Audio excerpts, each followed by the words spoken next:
ಈ ಗೃಹಲಕ್ಷ್ಮಿ ಆಗಿರ್ಬೋದು, ಅನ್ನಭಾಗ್ಯ ಆಗಿರ್ಬೋದು, ತಿಂಗಳಿಗೊಂದು ರೂಲ್ಸ್ ಮಾಡ್ತಾರೆ, ಲಾಸ್ಟ್ ಡೇಟ್ ನ ಕೊಡ್ತಾರೆ. ಆ ಲಾಸ್ಟ್ ಡೇಟ್ ಒಳಗಡೆ ಹಣನೂ ಕೊಡೋದಿಲ್ಲ. ಕರೆಕ್ಟ್ ಅಲ್ವಾ?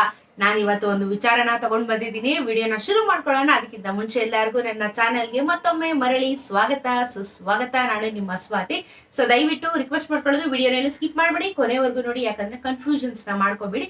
ಕರೆಕ್ಟ್ ಆಗಿರುವಂತ ಮಾಹಿತಿನ ನಿಮಗೆ ನಾನು ಕೊಡೋದಿಕ್ಕೆ ಅಂತಾನೆ ಬಂದಿರುವಂತದ್ದು.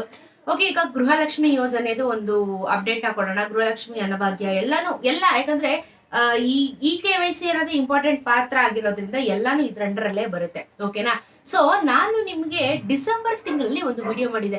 ಡಿಸೆಂಬರ್ 31ನೇ ತಾರೀಕು ಒಳಗಡೆ ಎಲ್ಲರಿಗೂ ಹಣ ಬರುತ್ತೆ, ಯಾರ್ಯಾರಿಗೆಲ್ಲ ಪೆಂಡಿಂಗ್ ಇದೆ ಎಲ್ಲರಿಗೂ ಹಣ ಬರುತ್ತೆ, ಜಮಾ ಆಗುತ್ತೆ ಅಂತ ಹೇಳಿ ಅದ್ರ ಮಧ್ಯ ಒಂದು ವಿಡಿಯೋ ಮಾಡಿದೆ. 3 ದಿನಗಳು ಶಿಬಿರ ನಡೀತಾ ಇದೆ. ಗೃಹಲಕ್ಷ್ಮಿ ಯಾರಿಗೆಲ್ಲ ಕನ್ಫ್ಯೂಷನ್ಸ್ ಇದೆ ಅಥವಾ ಯಾರಿಗೆಲ್ಲ ಡಾಕ್ಯುಮೆಂಟೇಶನ್ಸ್ ಕರೆಕ್ಟ್ ಆಗಿಲ್ಲ ಅಂತ ಹೇಳಿ ನಿಮ್ಗೆ ರೀಸನ್ಸ್ ಬಂದು ಹಣ ಬರ್ದೇ ಇಲ್ದಿರೋ ಅಂತವ್ರಿಗೆಲ್ಲರಿಗೂ ಈ KYC ಮಾಡ್ಕೋಬೇಕು, ಅಥವಾ ನಿಮ್ಗೆ ಒಂದು ಏನೋ ನಿಮ್ ಪ್ರೊಸೆಸ್ ಆಗಿದ್ಯಾ ಅಥವಾ ರಾಂಗ್ ಆಗಿದ್ಯಾ ಅಪ್ಲಿಕೇಶನ್ಸ್ ಅಂತ ಹೇಳಿ ಚೆಕ್ ಮಾಡ್ಕೋಬೇಕು. 3 ದಿನ ಶಿಬಿರ ಇರುತ್ತೆ, ದಯವಿಟ್ಟು ಹೋಗಿ ವಿಸಿಟ್ ಮಾಡಿ ಅಂತ ಹೇಳಿ ತುಂಬಾ ಜನ ವಿಡಿಯೋ ಮಾಡಿದ್ವಿ. ನಾವು ಕೂಡ ವಿಡಿಯೋ ಮಾಡಿದ್ವಿ. ಅದರಲ್ಲಿ ಕೆಲವೊಂದಷ್ಟು ಜನ ಹೋಗಿದ್ದೀರಾ, ಕೆಲವೊಂದಷ್ಟು ಜನಕ್ಕೆ ಸೊಲ್ಯೂಷನ್ ಸಿಕ್ಕಿದೆ, ಕೆಲವೊಂದಷ್ಟು ಜನಕ್ಕೆ ಸೊಲ್ಯೂಷನ್ ಕೂಡ ಸಿಕ್ಲಿಲ್ಲ. ಸೊ ಈಗ ಈ ಒಂದು 3 ದಿನ ಶಿಬಿರ ಮುಗೀತು, ಇನ್ನೇನು ಜಾನ್ವರಿನೂ ಶುರುವಾಯಿತು. ಇನ್ನೂ 4ನೇ ಕಂತಿನ ಹಣ ಬಿಡುಗಡೆ ಆಗಿದೆ, ಆದ್ರೆ ಕೆಲವ್ರಿಗೆ ಮಾತ್ರ ಸಿಕ್ಕಿದೆ. ಸೊ ಸರ್ಕಾರ ಹೇಳಿರೋ ಪ್ರಕಾರ ಈ ಜಾನ್ವರಿ 15ನೇ ತಾರೀಕು ಒಳಗಡೆ ಯಾರ್ಯಾರಿಗೆಲ್ಲ ಪೆಂಡಿಂಗ್ ಇದೆ ಎಲ್ಲರಿಗೂ ಹಣನ ನಾವು ರಿಲೀಸ್ ಮಾಡ್ತೀವಿ, ಕೊಡ್ತೀವಿ ಅಂತ ಹೇಳಿದ್ದಾರೆ. ಸೊ ಈಗ ಜಾನ್ವರಿಯಿಂದಾನೇ ಆಲ್ಮೋಸ್ಟ್ ದಿನಕ್ಕೆ 4 ಲಕ್ಷ 5 ಲಕ್ಷ ಮಹಿಳೆಯರಿಗೆ ಹಣನ ರಿಲೀಸ್ ಮಾಡ್ತಾ ಇದ್ದಾರೆ. ತುಂಬಾ ಕ್ವಿಕ್ ಆಗಿ ರಿಲೀಸ್ ಮಾಡ್ತಾ ಇರೋದ್ರಿಂದ 15ನೇ ತಾರೀಕು ತನಕ ಏನ್ ಸಮಯ ತಗೊಳ್ಳಲ್ಲ, ಇನ್ನು ಬೇಗನೆ ಎಲ್ಲರಿಗೂ ಕ್ಲಿಯರ್ ಆಗುವಂತ ಒಂದು ಅವಕಾಶ ಇದೆ. ಸೊ ಹಾಗಾಗಿ ಟೆನ್ಷನ್ ಮಾಡ್ಕೋಬೇಡಿ, ಹಣ ಬಂದೇ ಬರುತ್ತೆ. ಯಾಕಂದ್ರೆ ಈಗ ಜಾನ್ವರಿ ತಿಂಗಳಿಂದ ಸ್ವಲ್ಪ ಕ್ವಿಕ್ ಆಗಿ ಅಪ್ಡೇಟ್ ಮಾಡ್ತಾ ಇದ್ದಾರೆ, ಕ್ವಿಕ್ ಆಗಿ ಹಣನ ಎಲ್ಲಾ ಕಡೆನೂ ಹಂಚ್ತಾ ಇರೋದ್ರಿಂದ ಬೇಗ ನಿಮ್ಗೆ ಹಣ ಬರುತ್ತೆ. ಇದು ಕ್ಲಿಯರ್ ಆಯ್ತು. ಸೊ ಸೆಕೆಂಡ್ ವಿಚಾರ ಏನು ಅಂತ ಹೇಳಿದ್ರೆ, ನಿಮಗೆಲ್ಲರಿಗೂ ಒಂದು ಏನು KYC ಬಗ್ಗೆ ಒಂದು ವಿಚಾರನ ಹೇಳ್ಬೇಕಾಗಿತ್ತು. 5ನೇ ಕಂತಿನ KYC ಬಂದಿಲ್ಲ ಅಂತ ಹೇಳಿದ್ರೆ ಏನ್ ಮಾಡ್ಬೇಕು, ಹೇಗೆ KYC ಮಾಡಿಲ್ಲ ಅಂದ್ರೆ 5ನೇ ಕಂತಿನ ಹಣ ಬರೋದಿಲ್ವಂತೆ, ಏನ್ ಮೇಡಮ್ ಎಲ್ಲಿಗೆ ಹೋಗ್ಬೇಕು KYC ಮಾಡಿಸ್ಕೊಳಕ್ಕೆ ಅಂತ ಹೇಳಿ ನಿಮ್ಗೊಂದು ಕನ್ಫ್ಯೂಷನ್ ಇರುತ್ತೆ. ಎಸ್, ಕಂಪಲ್ಸರಿಯಾಗಿ ನೀವು KYC ನ ಮಾಡಿಸ್ಕೋಬೇಕು. ಸೊ KYC ಹೇಗೆಲ್ಲ ಮಾಡಿಸ್ಕೋಬೇಕು ಅಂತ ಹೇಳಿ ಸ್ಟೆಪ್ ಬೈ ಸ್ಟೆಪ್ ನಾನು ನಿಮಗೆ ನೆಕ್ಸ್ಟ್ ವಿಡಿಯೋದಲ್ಲಿ ತೋರಿಸ್ಕೊಡ್ತಾ ಹೋಗ್ತೀನಿ. ಹಾಗಾಗಿ ಆ ವಿಡಿಯೋನ ನೀವು ದಯವಿಟ್ಟು ನೋಡಿ, ಯಾಕಂದ್ರೆ KYC ಅನ್ನೋದು ಬಹಳ ಇಂಪಾರ್ಟೆಂಟ್. KYC ಮಾಡಿಸಿಲ್ಲ ಅಂತ ಹೇಳಿದ್ರೆ ನಿಮ್ಗೆ ಹಣ ಬರೋದಿಲ್ಲ. ಓಕೆನಾ? ಸೊ ನೆಕ್ಸ್ಟ್ ವಿಚಾರ ಏನು ಅಂತ ಹೇಳಿದ್ರೆ, ಈಗ ನೀವು ಕೆಲವೊಂದಷ್ಟು ಜನ ಕಮೆಂಟ್ ಹಾಕ್ತೀರಾ. ಏನು ಅಂತ ಹೇಳಿದ್ರೆ, ಮೇಡಮ್ ನಮಗೆ 1ನೇ ಕಂತಿಂದು ಬಂದಿಲ್ಲ, 2ನೇ ಕಂತಿಂದು ಬಂದಿಲ್ಲ, ನಮ್ಗೆ ಓವರ್ ಆಲ್ ಹಣನೇ ಬಂದಿಲ್ಲ ಅಂತ ಹೇಳಿ ನೀವು ಒಂದಷ್ಟು ಜನ ಕ್ವಶನ್ ಮಾರ್ಕ್ ನ ಹಾಕ್ತೀರಾ. ಅಪ್ಲಿಕೇಶನ್ ಸರಿಯಾಗಿದೆ, ಎಲ್ಲ ಸರಿಯಾಗಿದೆ, ಆದ್ರೂ ಹಣ ಬರ್ತಿಲ್ಲ ಅಂತ ಹೇಳಿ ಕಮೆಂಟ್ ಹಾಕ್ತೀರಾ. ಕರೆಕ್ಟ್ ಅಲ್ವಾ? ಈಗ ನಾನು ಒಂದು ಸಿಂಪಲ್ ಆಗಿರುವಂತ ವೇನ ತೋರಿಸ್ತೀನಿ. ನಿಮ್ಮ ಏನು ಗೃಹಲಕ್ಷ್ಮಿ ಯೋಜನೆಯ ಅಪ್ಲಿಕೇಶನ್ ಕರೆಕ್ಟ್ ಆಗಿ ಫಾರಮ್ ಫಿಲ್ ಆಗಿದ್ಯಾ ಅಥವಾ ಏನಾದ್ರೂ ಪ್ರಾಬ್ಲಮ್ ಆಗಿದೆಯಾ ಅಂತ ಹೇಳಿ ನಾವೇನೆ ಮನೆಯಲ್ಲಿ ಕುತ್ಕೊಂಡು ಚೆಕ್ ಮಾಡಬಹುದು.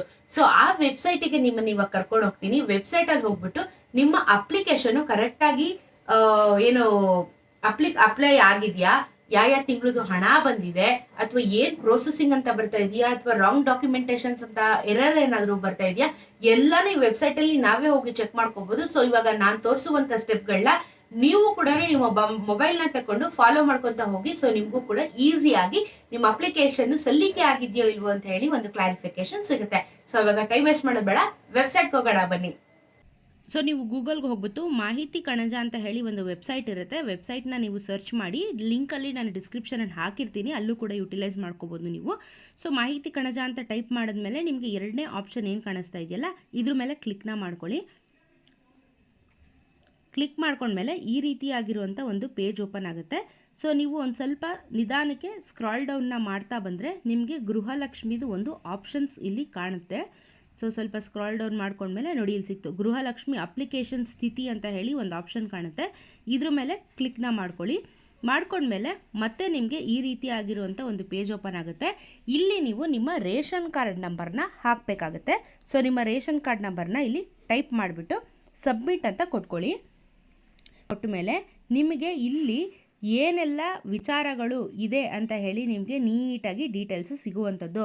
ಸೊ ನೀವು ಅಪ್ಲೈ ಮಾಡಿರುವಂಥ ಡೇಟ್ ಯಾವತ್ತು, ಅಪ್ರೂವ್ ಆಗಿರೋವಂಥ ಡೇಟ್ ಯಾವತ್ತು ಎಲ್ಲನೂ ಇಲ್ಲಿ ತೋರಿಸುತ್ತೆ. ಸೊ ಇಲ್ಲಿ ನಮಗೆ ಲಾಸ್ಟಲ್ಲಿ ಪೇಮೆಂಟ್ ಡೇಟ್ ಆ್ಯಂಡ್ ಅಮೌಂಟ್ ಅಂತ ಹೇಳಿ ಇನ್ನೊಂದು ಭಾಗ ತೋರಿಸ್ತಾ ಇದೆ. ಅಲ್ಲಿ ಡೀಟೇಲ್ಸ್ ಅಂತ ತೋರಿಸ್ತಾ ಇದೆ. ಈ ಡೀಟೇಲ್ಸ್ ಮೇಲೆ ನೀವು ಕ್ಲಿಕ್ನ ಮಾಡಿದ ಮೇಲೆ ನಿಮಗೆ ಯಾವ ತಿಂಗಳಿಂದ ಹಣ ಬಂದಿದೆ, ಯಾವುದು ಪೆಂಡಿಂಗ್ ಇದೆ ಅಂತ ಹೇಳಿ ಇಲ್ಲಿ ಸ್ಪಷ್ಟವಾಗಿ ನೋಡ್ಬೋದು. ಆಗಸ್ಟ್, ಅಕ್ಟೋಬರ್, ಸೆಪ್ಟೆಂಬರು 3 ತಿಂಗಳದ್ದು ಹಣ ಇಲ್ಲಿ ಆಲ್ರೆಡಿ ಬಂದಿದೆ, 2,000 ರೂಪಾಯಿ. ಸೊ ಈ ರೀತಿಯಾಗಿ ನೀವು ಮೊಬೈಲ್ನಲ್ಲೇ ನಿಮ್ಮ ಗೃಹಲಕ್ಷ್ಮಿ ಯೋಜನೆಯ ಅರ್ಜಿ ಸ್ಥಿತಿನ ತಿಳ್ಕೊಬೋದಾಗಿದೆ.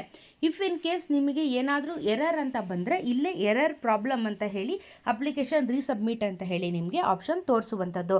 ಸೊ ದಯವಿಟ್ಟು ಈ ರೀತಿ ಹೋಗಿ ಫೋನಲ್ಲಿ ಚೆಕ್ ಮಾಡ್ಕೊಳ್ಳಿ. ಓಕೆ, ಸೊ ಇವಾಗ ವೆಬ್ಸೈಟ್ ಅಲ್ಲಿ ನೀವು ನೋಡಿದೀರಾ ಯಾವ ರೀತಿ ಚೆಕ್ ಮಾಡ್ಬೋದು ಅಂತ ಹೇಳಿ.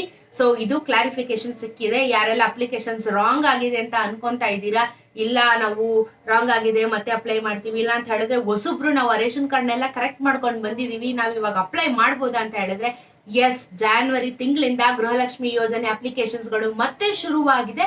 ಹಾಗಾಗಿ ದಯವಿಟ್ಟು ಹೋಗಿ ಅರ್ಜಿನ ಸಲ್ಲಿಸಬಹುದು. ಹಾಗೇನೆ ಈಗ ಅರ್ಜಿ ಸಲ್ಲಿಸಿದ್ಮೇಲೆ ನೀವು ಅನ್ಕೋಬಹುದು, ಮೇಡಮ್ ನಾವು 5 ತಿಂಗಳಿಂದ ಹಣ ಬರುತ್ತಾ, ಇಲ್ಲ ಅಂದ್ರೆ ಇವಾಗ ಮಾಡಿರೋದು ಮಾತ್ರ ಹಣ ಬರುತ್ತಾ? ನೀವ್ ಯಾವ ತಿಂಗಳಲ್ಲಿ ಅಪ್ಲೈ ಮಾಡ್ತೀರಾ ಅದ್ರ ನೆಕ್ಸ್ಟ್ ಮಂತ್ ಇಂದ ನಿಮ್ಗೆ ಹಣ ಬರೋದು. ಆದ್ರೆ 4 ತಿಂಗಳು ಹಣ ಏನಿತ್ತು, ಹಳೆಯ ಹಣ ಯಾರೆಲ್ಲ ಫಸ್ಟ್ ಇಂದ ತಗೋತಾ ಇದಾರೆ ಆ ಹಣ ನಿಮ್ಗೆ ಬರೋದಿಲ್ಲ. ಸೊ ನೀವ್ ಯಾವ ತಿಂಗಳಿಂದ ಅಪ್ಲೈ ಮಾಡ್ತೀರಾ ಆ ತಿಂಗಳಿಂದ ಮಾತ್ರ ನಿಮ್ಗೆ ಹಣ ಬರುವಂತದ್ದು. ಸೊ ಹಳೆ ದುಡ್ಡನ್ನೆಲ್ಲ ಎಕ್ಸ್ಪೆಕ್ಟ್ ಮಾಡಕ್ ಹೋಗ್ಬೇಡಿ. ಈಗ ಏನ್ ಹಣ ಬರುತ್ತೆ ಅದನ್ನ ತಗೊಳ್ಳಿ ಅಂತ ಹೇಳ್ತಾ, ಸೊ ಒಂದಷ್ಟು ವಿಚಾರದ ಬಗ್ಗೆ ನಿಮ್ಗೆ ಕ್ಲಾರಿಫಿಕೇಶನ್ ಸಿಕ್ಕಿದೆ ಅಂತ ಭಾವಿಸ್ತಾ ಇದ್ದೀನಿ. ಸೊ ಈ ವಿಡಿಯೋ ಹೆಲ್ಪ್ ಆಗಿದೆ ಅಂತ ಭಾವಿಸ್ತಾ, ನಿಮ್ಗೆ ಏನ್ ಅನಿಸ್ತು ಅಂತ ಹೇಳಿ ಕಮೆಂಟ್ ಸೆಕ್ಷನ್ ಅಲ್ಲಿ ತಿಳಿಸಿ. ಹಾಗೇನೆ ವಿಡಿಯೋನ ಶೇರ್ ಮಾಡೋದನ್ನ ಮರಿಬೇಡಿ, ಯಾಕಂದ್ರೆ ಬಹಳಷ್ಟು ಜನಕ್ಕೆ ಕನ್ಫ್ಯೂಷನ್ಸ್ ಗಳಿದ್ದಾಗ ನಮ್ ವಿಡಿಯೋಗಳನ್ನ ನೋಡಿದಾಗ ಅವ್ರಿಗೆ ಕ್ಲಾರಿಫಿಕೇಶನ್ ಸಿಗುತ್ತೆ ಅಂತ ಹೇಳ್ತಾ ಸಿಗ್ತೀನಿ ಮತ್ತೊಂದು ವಿಡಿಯೋದಲ್ಲಿ. ಎಲ್ಲರಿಗೂ ನಮಸ್ಕಾರ.